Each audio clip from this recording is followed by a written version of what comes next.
The Suzuki Hayabusa is a machine whose original top speed was so terrifying it forced global governments to intervene.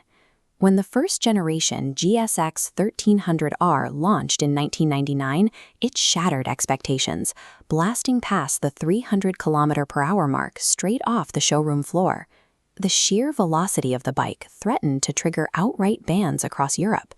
To prevent that, manufacturers had to quickly agree on a strict 299 km/h speed limit.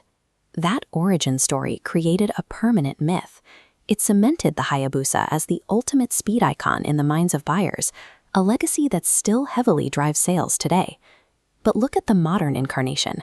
It retains that unmistakable wind-cheating silhouette, but it is targeting a completely different era of riding. The spec sheet reveals the reality. It carries a massive 266 kilogram curb weight and commands a premium price tag of 17 to 18 lakh rupees here in India. Compare that to the modern market. Today's 1000cc superbikes are technically faster around a track, significantly lighter, and highly nimble. This timeline plots the shift in the bike's identity. In 1999, buyers expected a track Scalpel. By 2026, the reality is a grand touring missile. To buy a Hayabusa today, you must stop evaluating it by the 1999 myth and evaluate it strictly on what it actually is in 2026. We have to start with its physical dimensions, that 266 kilograms weight and the elongated wind tunnel-tested wheelbase. This schematic shows why mass and length are beneficial.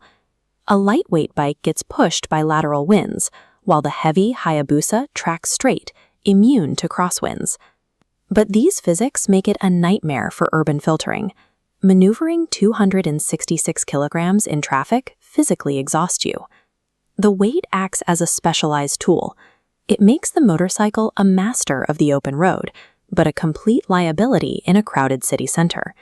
The engine tells a similar story. Suzuki tuned the massive 1340cc inline-4 heavily for low to mid-range power, generating roughly 150 Nm of torque.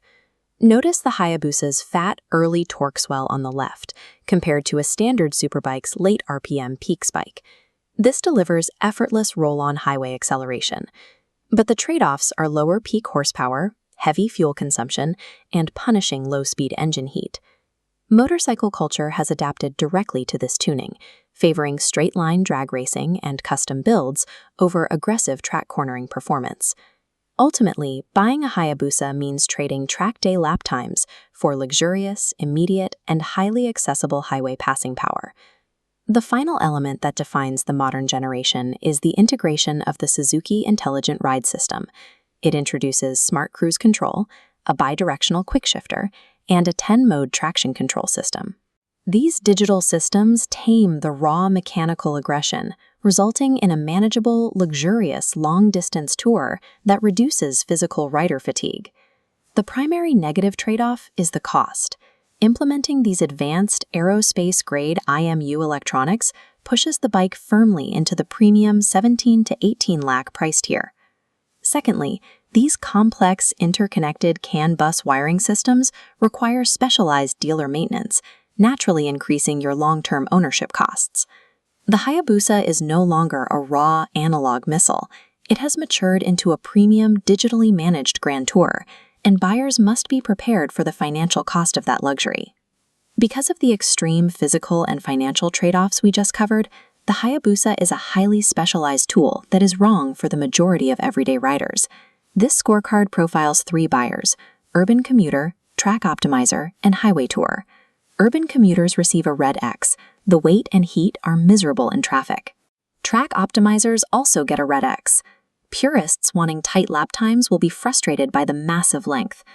Buying the Hayabusa for a mismatched scenario results in a punishing, expensive mistake.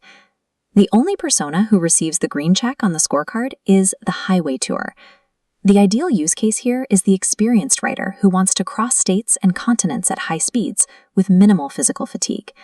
For this specific buyer, the rewards are unparalleled road presence, deep motorcycling heritage, and the sheer luxury of never having to search for power in the rev range.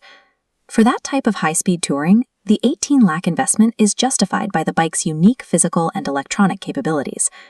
The Hayabusa may no longer be the absolute fastest bike on a track, but it offers a blend of speed, legacy, and ballistic touring comfort that no modern leader bike can replicate.